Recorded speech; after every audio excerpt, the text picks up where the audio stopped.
早晨在德里街头，原想用手机叫车省了麻烦，结果一个嘟嘟车司机直接走过来揽客，还出乎意料的开了一个比 App 还便宜的价格。他笑着跟我说：“你是我今天的第一个客人。”原来这是印度一个有趣的习俗，他们相信开工遇到的第一组客人会带来一天的好运跟财运。这让我认识了一个富有在地文化讨价还价的技巧。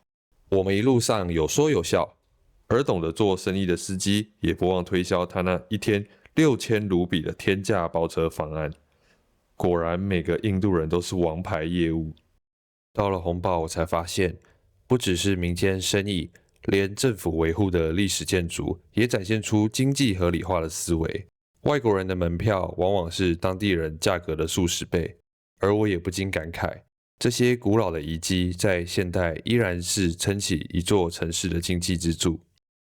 红堡的入口是宏伟的拉合尔门，国旗下方的平台过去是君主俯瞰人民的地方，而现在则成了印度总理在独立纪念日发表演说升旗的国家级舞台。红堡内人潮最聚集的是大众昭会堂和私人昭会堂。在大众昭会堂，皇帝会坐在中央的宝座上，公开接见百姓，听取谏言，就像古代版的市民服务中心。私人昭会堂气氛则截然不同，有着奢华的雕花装饰，是皇帝和重臣们讨论国家大事的地方。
简单用完餐后，前往加玛清真寺。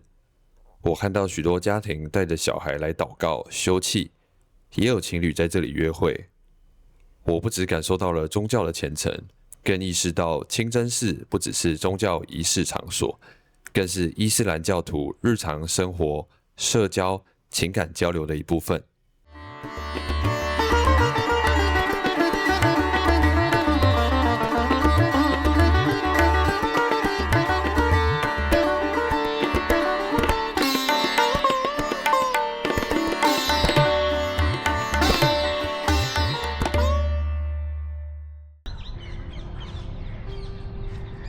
在德里的喧闹之中，有一座世外桃源——洛迪花园。当地人与动物们自在共荣，享受这片难得的绿意与自然的宁静。园内坐落着过去君王的陵墓，古老的遗迹和现代的人群共存，在城市的一隅静静跨越时空对话着。若你的感官被疲劳轰炸，非常推荐来这里，让你重新归零，静静与自己对话。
相较其他热门景点，该处观光客稀少，气氛格外静谧。这座沙夫达金陵墓建于莫卧儿王朝衰弱的末期，是帝国最后一座宏伟的花园陵墓。而沙夫达金是当时的总理大臣，因在宫廷斗争中失败，被皇帝罢黜流放，郁郁而终。儿子为了纪念他所建。夕阳洒在红砂岩与白色圆顶上，宏大却孤寂的美感，让我有种置身于末日的沧桑。空气中仿佛都闻得到历史的味道和一丝丝淡淡的悲壮。整体而言，今天的体验与我在康洛特广场的经验截然不同。旧德里没有现代的建筑与时髦的行人，取而代之的是电线缠绕、交通混乱、空气混浊的画面。